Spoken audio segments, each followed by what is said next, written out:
Oh my God. Thank you, Carsifona. Nothing like spending 5 minutes explaining a very important and sensitive discussion that was had. That's cool. That's cool. I love it. Oh my God. Anyways, I spoke with Shane's player, and we talked for about an hour on voice chat, over an hour. And you know, I wanted to make sure, like, are you feeling isolated? Are you feeling ostracized? Are you feeling like other? What's the situation? Like, I'm worried about you and Shane and both of your continuation of this campaign. And so we talked out like their play style and that they prefer playing good guys and that they really wanted to try to be a good guy and have a good guy party in this, you know, evil campaign, but that's just not how it panned out. And that compromising meant like they could finish the campaign, and that meant more to them than being stubborn about like being good guy, right? So we talked about like what other character ideas do you have this late in the game that you might be interested to play? And there was like 3 really strong ideas, but then, and they were like, well, I feel like the reason Shane never got on board for this is he was never approached by a dark power that appealed to him. But like the truth is he never really had a dark power approach him. And the dark powers he's seen interact with the others, like, he doesn't want undeath, he doesn't want to be the king, right? He doesn't want to turn into a skeleton. He wants to be a hero. He wants to be loved and respected. And I was just like, well, couple things. One, you've never been a good target for a dark power because you've never been near death, right? When people are dying, when they have died, that is when the dark powers kind of slip in and they're like, hey, you don't really want to die? You don't want to die, do you? Like, I'll help you. I can help you. And so that dark power that approaches a person is determined randomly. Hey, good morning, Orpheus. Yeah, that dark power is determined randomly, normally. Or if I see through play style, like, this is definitely something that would work. Like, for example, Jason was like a sword guy. He was like into swords. Well, Vaughn the Evasive, she's the Lady of the Lake, right? And she has Excalibur, okay? And she makes heroes, right? That's her thing. She makes heroes. So like that was a good fit for him when he was faced with death. So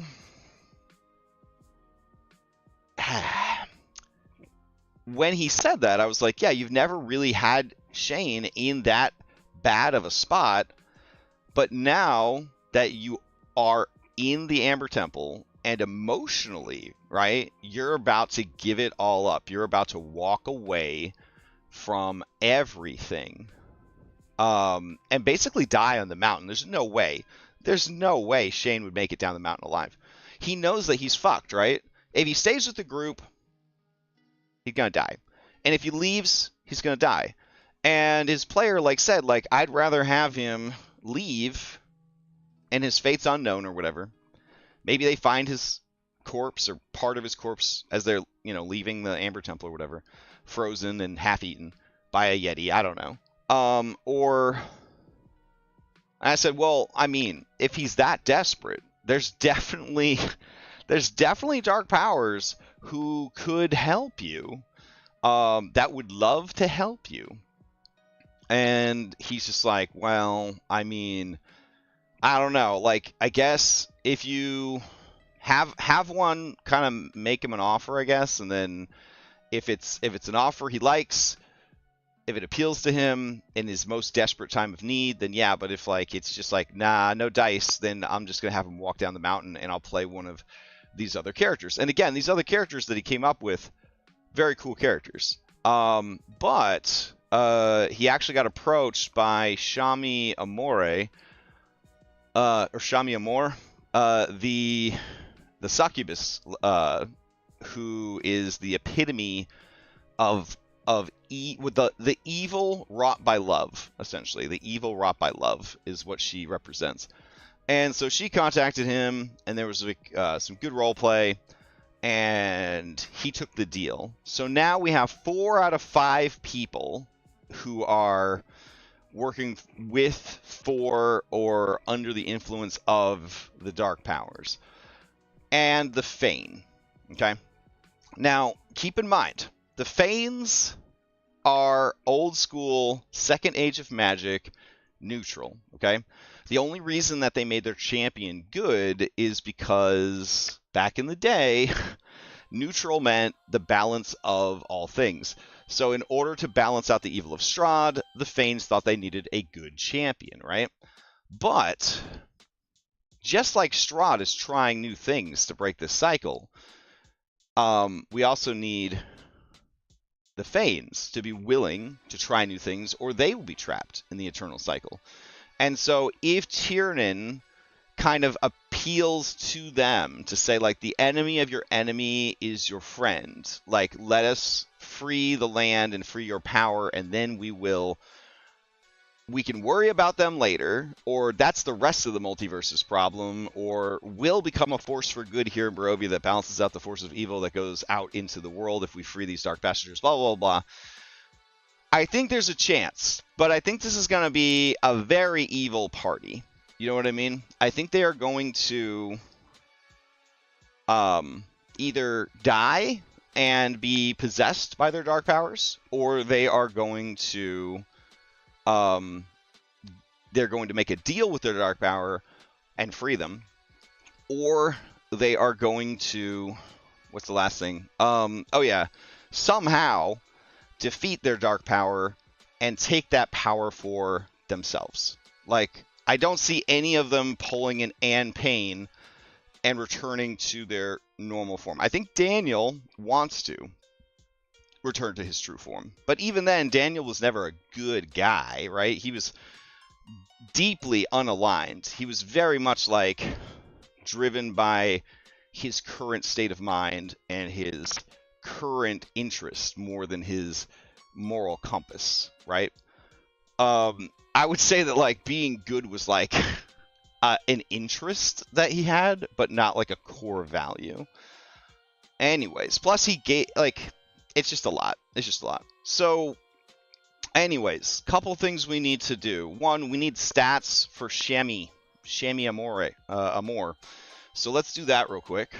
Real quick, we'll just make a level 30 monster. No big deal. Let's see. Alright. Shammy Amor.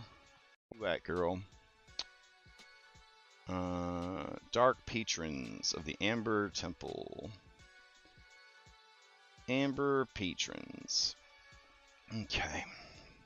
So we'll do this, and this, and this. Oh yeah, and Thursday we found out that there were 2 other dark powers that we didn't know about. That was fun. Read the whole book, guys. Read the whole book. I mean, I've had the book read to me like 3 times. Somebody basically made an audio version of the book. Not like the book, the novel, but like the actual 5th edition campaign book. Somebody read the whole thing as a stream series. I listened to it like 3 times. Amber Temple, I just blanked when I was creating like the dark gifts and the table and all that. I just completely forgot about Tenebris and Zudun, the Corpse Star. So I guess they just don't play a part heavily in this campaign, and that's fine. All right, so let's see. Going down here, we are looking for Shami Amore. All right, and it says here to consider Rakdos. Okay. Let's consider Rakdos. Considering a fiend for your campaign, have you considered Rakdos? All right. Let's see. Rakdos. Move this over here. Create actor. Non-player character, Amber Temple. Their name is...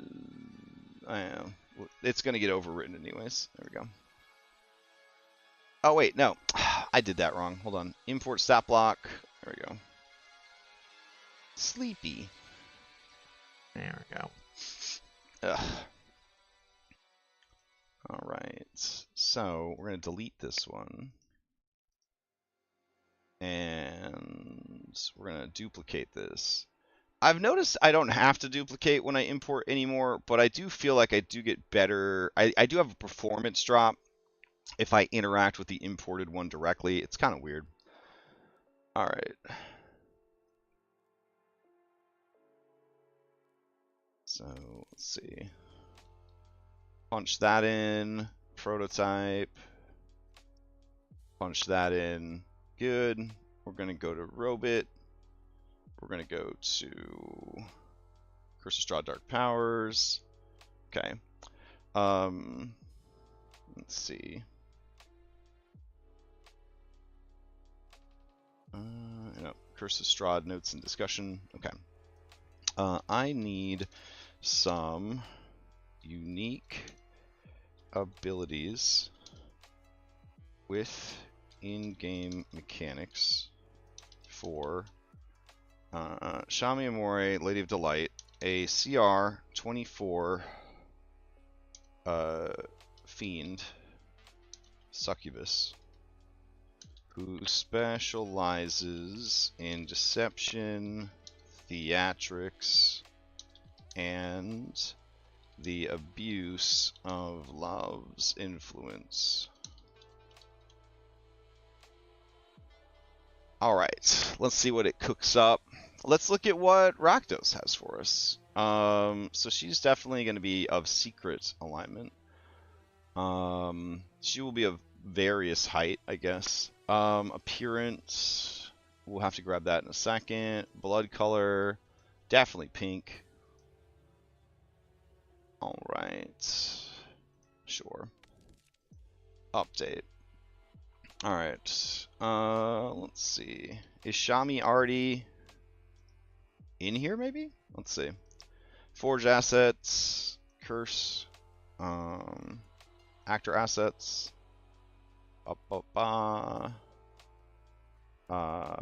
Amber Temple, Dark Powers, there we go. Nope, we don't have her in here. Did I not?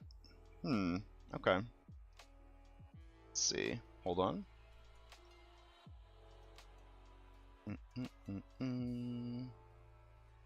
Ah, there she is.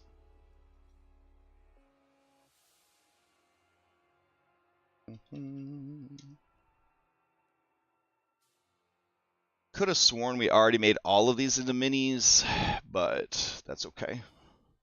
It's okay not to remember things.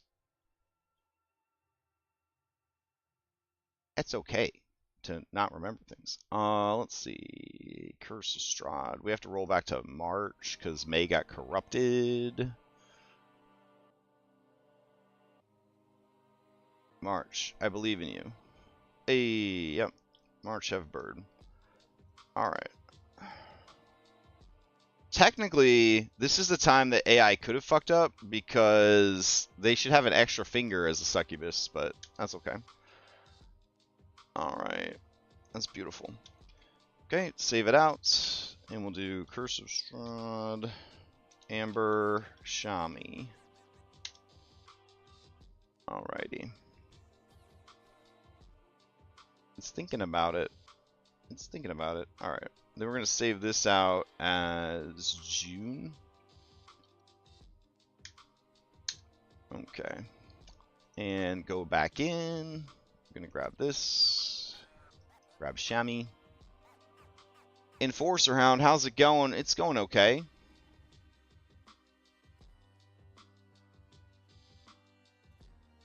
Alright.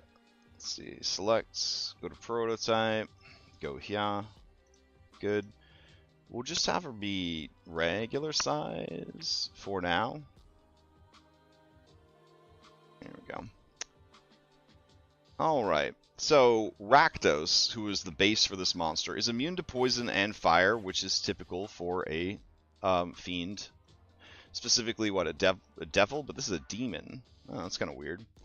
That's not normal for a Tanari demon, but this is a Magic the Gathering demon, so shrug. I kind of felt like Rakdos was more... Well, no, I guess he's pretty chaotic. He's what, red-black? That's his color thing in Magic. That's pretty chaotic. Red is pretty chaotic, yeah. That makes sense. Okay, so let's see. We need a Succubus, which we don't have. So let me grab that real quick. Succubus, Incubus. Alright. So you have damage resistance to like everything. So this is just necrotic and magical weapons, but we'll go ahead and give you cold as well, and lightning. There you go. Alright. And yeah, we'll say silvered hurts. That's fine. Etherealness, definitely want that. Draining Kiss, we could just up the difficulty level. Shape Changer for sure. Telepathic Bond, absolutely. Telepathy, so we need to add that under languages. Is there a section for telepathy? I don't think so. I think you just have to type it in.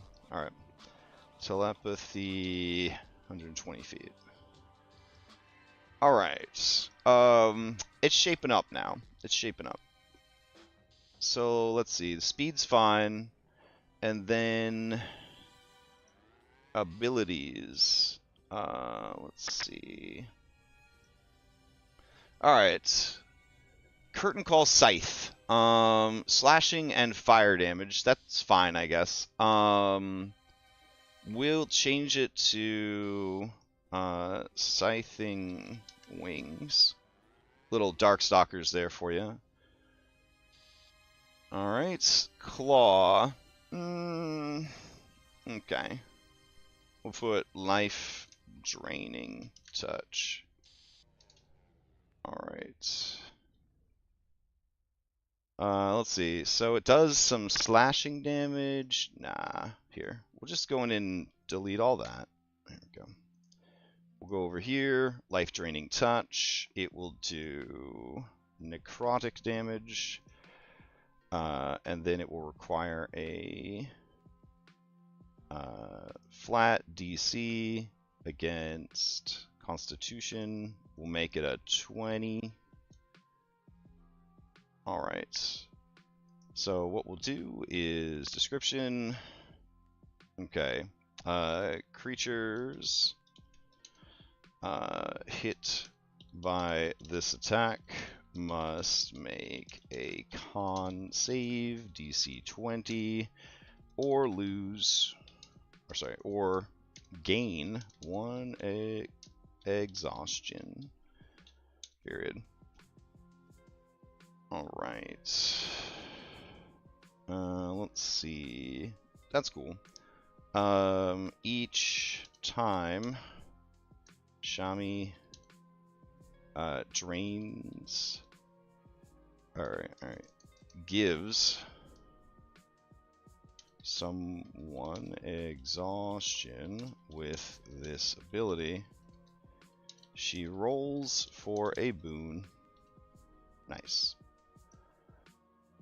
Alright, multi-attack. Rakdos makes 2 claws, 2 wing attacks and his claws. I like that. So we will say Shami makes 2 scything wing attacks and 1 life draining touch. Draining, such a hard word. Apparently. There we go. Let's see. Sadistic Revelry. Each creature within 60 feet. There we go. Of Shami Amore. So Shami Amore. Yeah. Each creature within 60 feet of Shami Amore, that is his ally, or charmed by her, Can use its reaction move at half speed towards the creature closest to it that can see, provided it's already within 5 feet. Then it must make one melee attack against that creature if it's able to do so. That's fun. Okay. Scythe. Let's see. Shamimori uses Scything Wings. There we go. That should only cost 1 legendary action. It's a single fucking attack. Alright. Touch of Pain. Alright, let's see. Rakdos makes a claw attack against one creature within 10 feet of it. The target must succeed on DC 25 Constitution saving throw or be poisoned for 1 minute. While poisoned this way, the creature can't maintain concentration on a spell or any effect that requires concentration. The poisoned creature can repeat saving throw at the end of each of its turns, ending the effect on itself as a success. I mean, that's pretty good. What? What high-level wizard is going to not have resilient constitution, though? Well, whatever. Let's see. Makes a life-draining touch.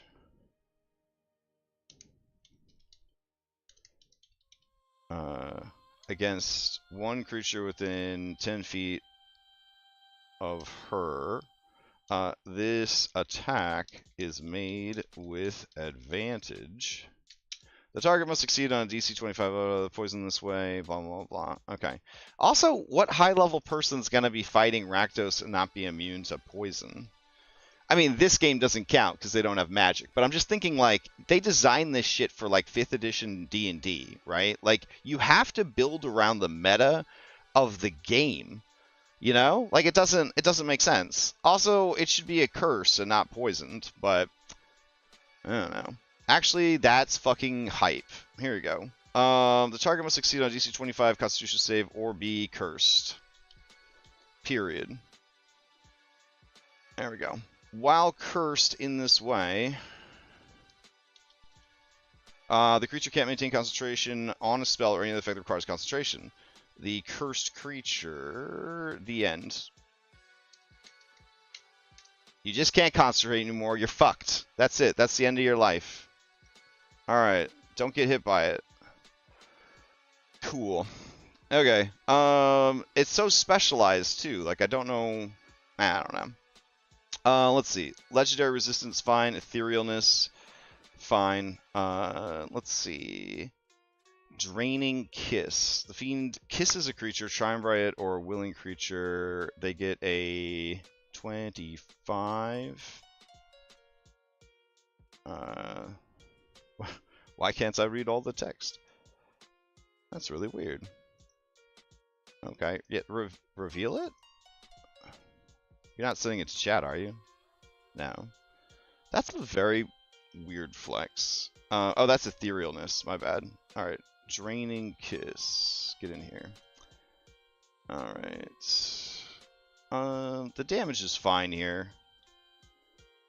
Let's see. Kiss makes... Nah, we'll just double it. She's like the boss of Succubi or whatever. Alright. Hit points are reduced by amount. This reduction... Perfect. Details. Let's see. Plus @mod plus @mod. No, we'll just keep @mod. That's fine. Alright. That's good. Constitution flat 25. Great. Shape changer. Good shit. Legendary actions. Captivating presence. Any creature that starts its turn. So this is an aura. So we should probably label it. Aura. 30 feet. Alright. Any creature that starts its turn within 30 feet of Shami Amori must make a DC 25 Wisdom saving throw. On a failed save, they become charmed for 1 minute. Or until the creature is further than 30 feet away from him.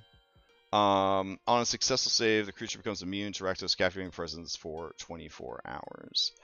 Okay, we should probably leave the 30... this part should be secret. There we go.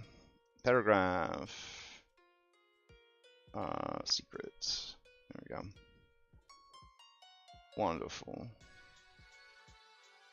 Alright. What else we got? Cruel Entertainment. When a creature Rakdos can see with 60 feet of him reduces their hit points, Rakdos gains 25 temporary hit points. Love that.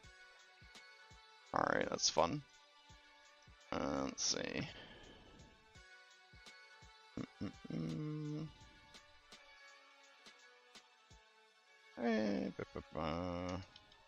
Alright.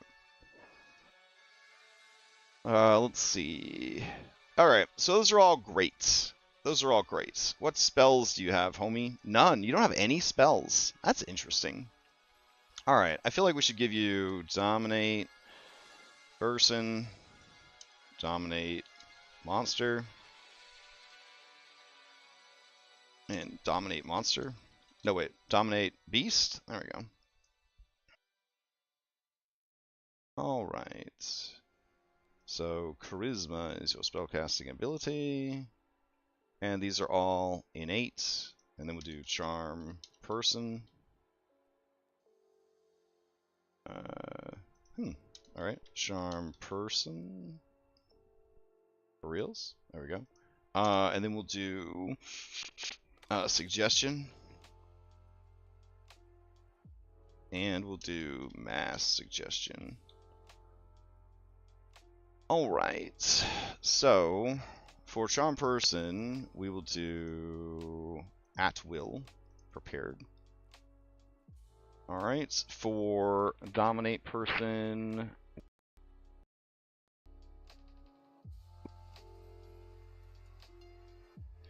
we'll do 3 out of 3.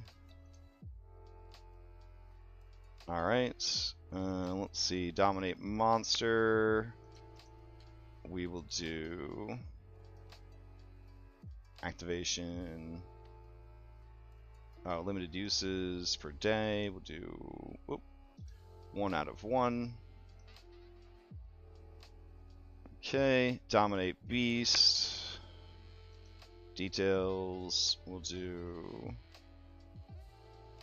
limited uses per day. We'll do 2 out of 2. Okay. Suggestion. Alright. So Suggestion we'll do At Will. That seems really strong. With a DC 25. I mean, they're pretty fucked either way. Let's see. Limited uses. No, they have a lot of abilities that automatically shut down crowd control from A5E. Alright, we'll do 3 times per day. And then Mass Suggestion we'll do once per day. Alright. Alright, cool. Love it, love it. Great. Okay, what else does it suggest for her? Theater of the Mind. Xiaomi Mori can create a captivating performance that enhances her audience. Spend 1 minute performing an elaborate song or dance. Each creature that witnesses it must make a saving throw. They are charmed and incapacitated for 10 minutes, believing this is a moment of pure bliss. They can repeat the saving throw at the end of each of its turns, ending the effect on a success. 10 minutes. That's a lot. That's a lot of saving throws, bro. Dark Reflection. Shadowy duplicates of herself that distract and deceive her enemies as a bonus action. Creates 3 duplicates of herself. These duplicates last for 1 minute or until destroyed. Each duplicate has 20 AC and 1 hit point. When a creature targets Xiaomi Amori with an attack while a duplicate is within 5 feet of her, they must roll d20 to determine which it attacks. So it's like a super mirror image. No, it's just mirror image. Why don't we just give them mirror image? Oh my god. Alright, Love's Embrace. Xiaomi Mori can envelop a creature in a tender embrace that saps will fight. She can target 1 creature she has charmed within 30 feet. They must succeed on a saving throw or be paralyzed for 1 minute. While paralyzed in this way, they experience visions of a very loving relationship with her. The creature can repeat the saving throw at the end of each turns, ending the effect on itself as a success. And that's a recharge 6. Alright, that's pretty cool. Alright, so we'll go here. We'll add that. There we go. Let's see. Description. Throw it out there. Format. Get rid of these we don't need these numbers. Okay, I guess we do need these numbers. Come on, man. No pain. Alright. There we go. Mechanics, one creature charged in 30 feet. The creature must succeed on a DC 25. Wisdom saving throw. Be paralyzed for 1 minute. Lingering. Alright. That's rough. That's just going to take somebody out of the fight. But they also have ways to deal with that as well. So activation cost is 1 action. They can't use a legendary action on it. And it is an action recharge on a 6. And it is charged. There we go. And it is a saving throw. And it is flat. 25 wisdom. Perfect. Alright. Ensnaring Beauty, so captivating. As a reaction, when a creature within 30 feet looks at her, she can force to make a saving throw on a failed save. The creature is charmed and incapacitated for 1 minute. Unable to look away from her. The creature can repeat. This is rough as hell. Heartstopper. Shami Mori can stop the heart of a creature with a touch, instilling both pleasure and pain. As an action, Shami Mori touches a creature within 5 feet. They must make a con save on a failed save. They take 8d10 psychic damage and are stunned until the end of the next turn. On a successful save, the creature takes half as much damage and is not stunned. Interesting. Alright. What if we did this? Heartstopper. 3 times per day. Alright.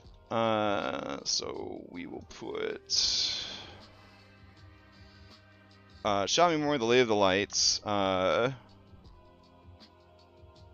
makes a life-draining touch attack against a target that is charmed by her and bloodied. Okay. In addition to the normal save from life-draining touch, the target must make an additional save, additional con save, DC 25, or die as its heart stops beating. Alright, so that will take 3 legendary actions instead of being 3 times per day.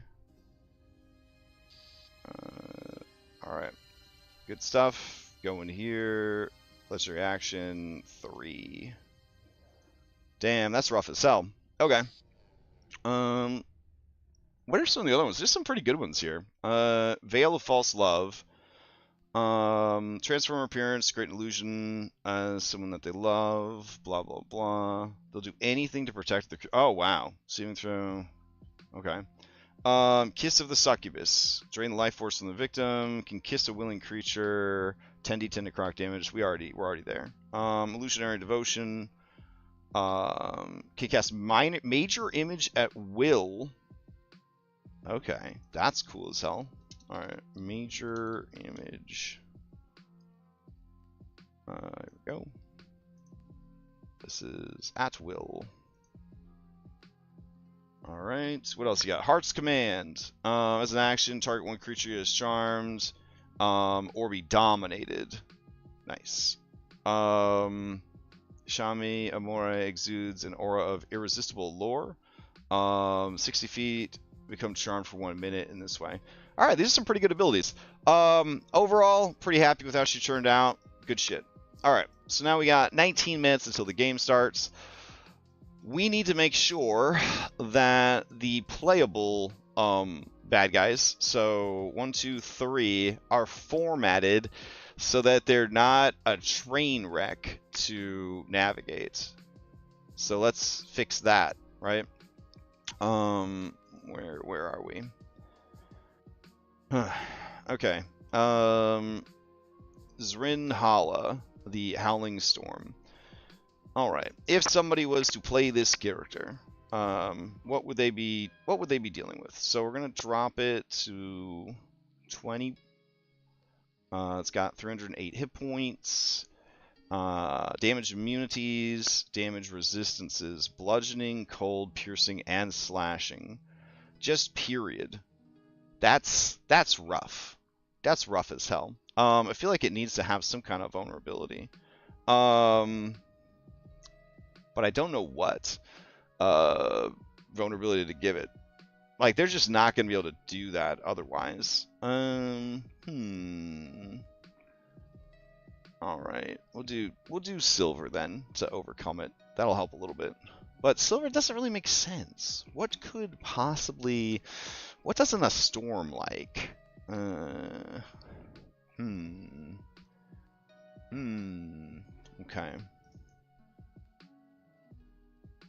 All right.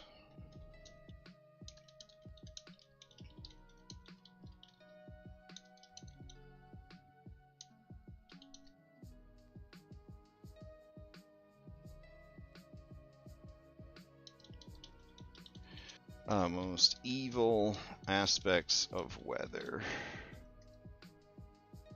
Alright. Let's see. Zernhala, weakness to earth and stone. Double damage from earth-based or stone-based attacks. Yeah, I agree. Alright, so let's see. Feature. We'll go in here.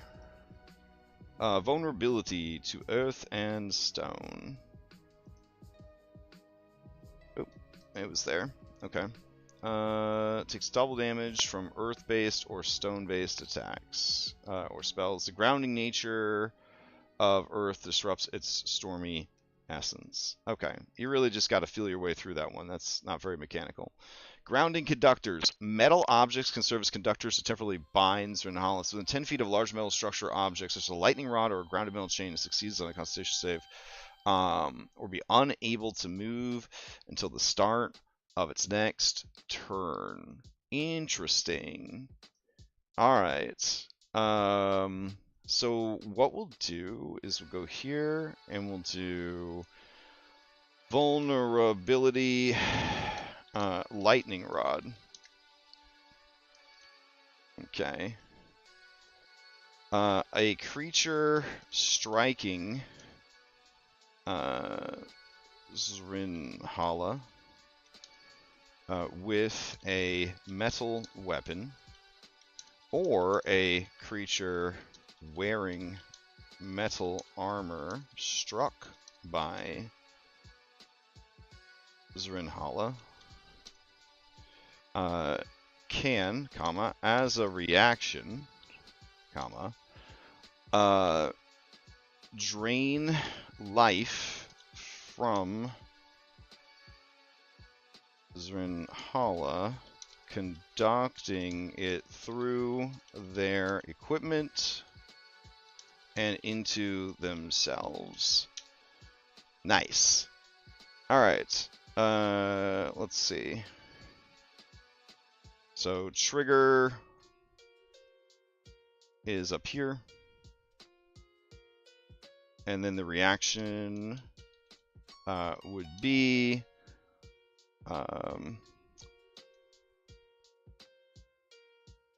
creature takes 8d8 lightning damage.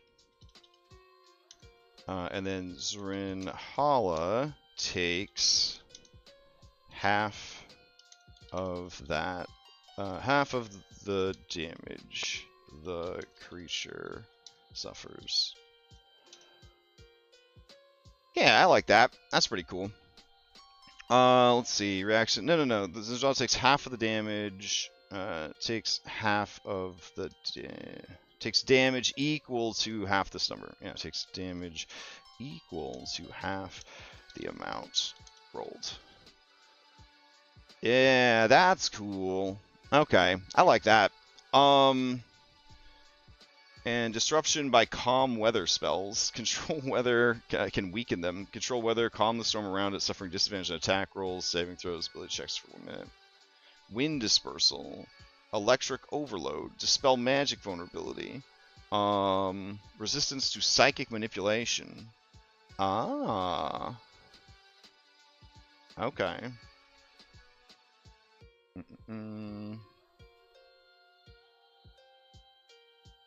Water-based spells, tethering spells. Okay. I like the idea that it has some kind of vulnerability to psychic because that's like Daniel's thing. But let's go through it. Got Gale Force Claw, Cyclonic Tendrin, Electrical Discharge, Attack, Teleport, Shock Emitter, Fearful Voice, Legendary Action, Internal Despair. Each creature within 30 feet is a devil or elemental. Magic Resistance, Regeneration. Okay. Radiant damage is how it gets shut down. Alright. Let's see. Zernhal the Howling Storm can enter a hostile creature space and stop there. Flyby Siege Monster. Living Storm is only available outside. Vulnerability to Earth and Stone. Vulnerability Lightning Rod. Okay. I think they should be okay then. If they have Earth Elemental Essence still, they should be okay. We'll see. If they're not okay, I guess they're not okay. Let's check out. We can get rid of this. Terracomedes the Grave Worm. I'm worried about this one for sure. Let's see. What would be some mechanical weaknesses for Terracomedes the Grave Worm? A shadowy Draco Lich. Let's see. Who represents the evil of... trying to think of what the evil is, where you think you know better than everyone else. I don't know what that's called. Ignorance? No. Overconfidence? There we go. No, it's not overconfidence. The evil of...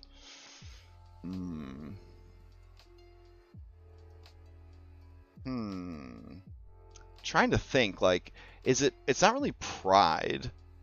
It's like a weirder one than that. Let's see. Oh, the evil, we'll just call it stubbornness. Okay. Alright.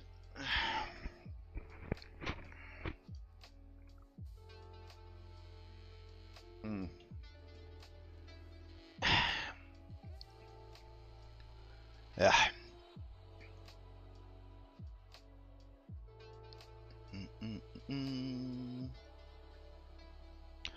Alright, double damage from Radiance. He's actually resistant to Radiance, though. Let's see. Oh. Rigid Constitution. Terracomedes has disadvantage on dexterity saving throws. It is less able to adapt quickly by changing circumstance to sudden attacks. Nice. Alright, so we'll add that to features. New feature. Rigid Constitution. Here we go. Punch this in. Let's run it through Notepad real quick. Alright. Due to its stubborn nature, Terracomedes has disadvantage on dexterity saving throws. It is less adaptable, but it does have advantage to all Constitution saving throws. There we go. Disruption by Holy Water. When hit by an attack using Holy Water, Terracomedes takes 2d10 radiant damage. Must succeed. Unable to regenerate. Anchor to the past. Terracomedes is bound as phylactery. If the phylactery is within 300 feet and damaged. Vulnerability to turning. Shackled to the shadows. Terracomedes is bound to shadows exposed to bright light such as daylight. Disadvantage. Unyielding nature. Due to its stubbornness, Terracomedes cannot willingly retreat or reposition in battle unless it succeeds on a Wisdom saving throw. DC 20 at the start of its turn. This makes it predictable and easy to outmaneuver. I like that. So let's see. Go here. And we'll put weakness, unyielding nature. Okay, we'll go here. There we go. Boop. Resistant to change. Disadvantage to saving throws against polymorph effects or any effect that would alter physical form. Oh, wow. That's crazy. Life drain vulnerability. When hit by a necrotic attack, would normally heal it, such as Viveric Touch, Archimedes. Bone weakness. It is vulnerable to bludgeoning damage. Oof. Oof. I don't know about that one. Let's see. Strength immunity when bloodied. It's immune to this. Unyielding nature. Rigid constitution. Blind despair. Summons inklings. Nixian breath. Like, this thing is fucking sick. Claw attacks. Vicious tail. Alright. Whew. Okay, we got 7 minutes left.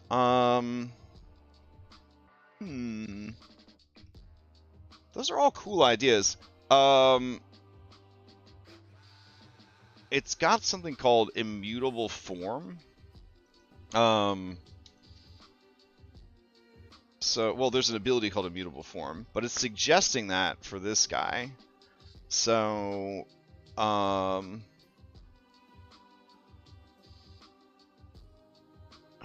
weakness, immutable form. Is immune to any spell or effect that would alter its form.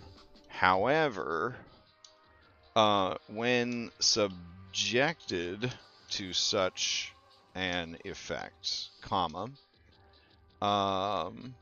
let's see.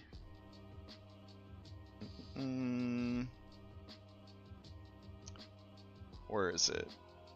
Shackled to stone, unyielding nature. Resistant to change. If it fails such a saving throw. However, when it must save against them anyways, comma. If it fails, it is slowed and poisoned, lingering, even if it is normally immune to either of those effects.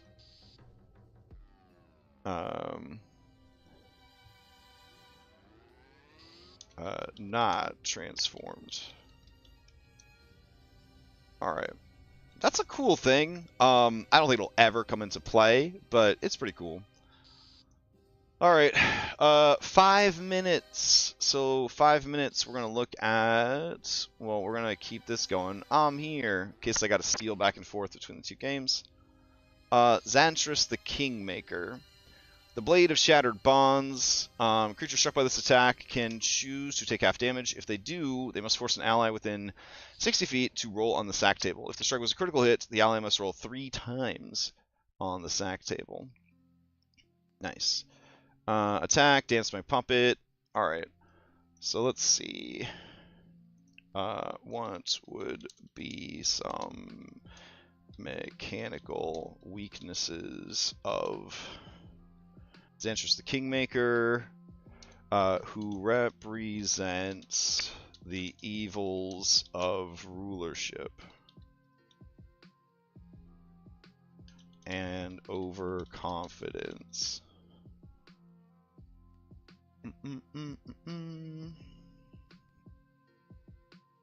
Xantris the Kingmaker, who represents the evils of rulership. Hubris weakness. Due to his overconfidence, his disadvantage of saving throws against effects that target his ego.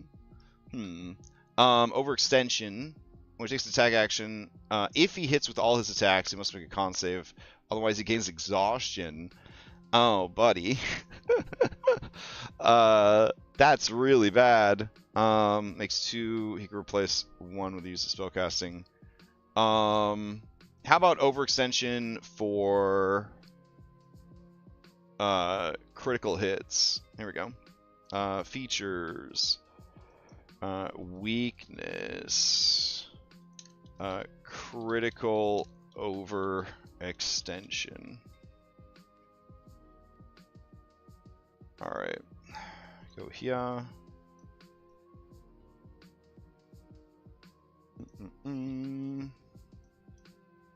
Effect. When Zentris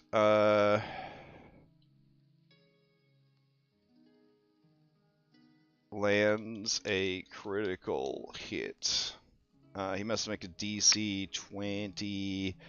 We'll say 22. There we go. Constitution saving throw. Gains a level of exhaustion as he overexerts himself. So we will get rid of his immunity to exhaustion then. There we go. And instead we'll say that he is immune to incapacitation. And stun. There we go. Let's see. Resistance to aid.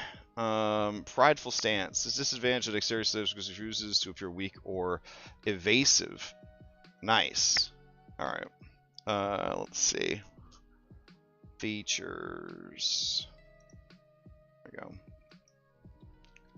Weakness. Prideful stance.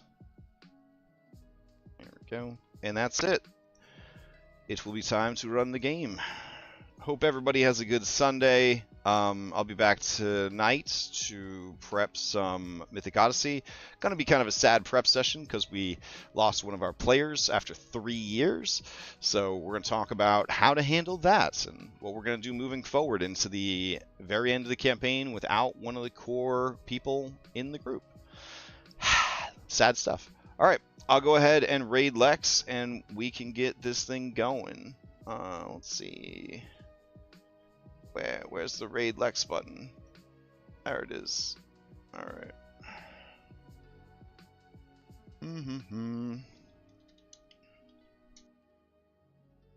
Alright. Thanks everybody for hanging out, and I'll see you next time. And like enjoy the game and stuff. Alright.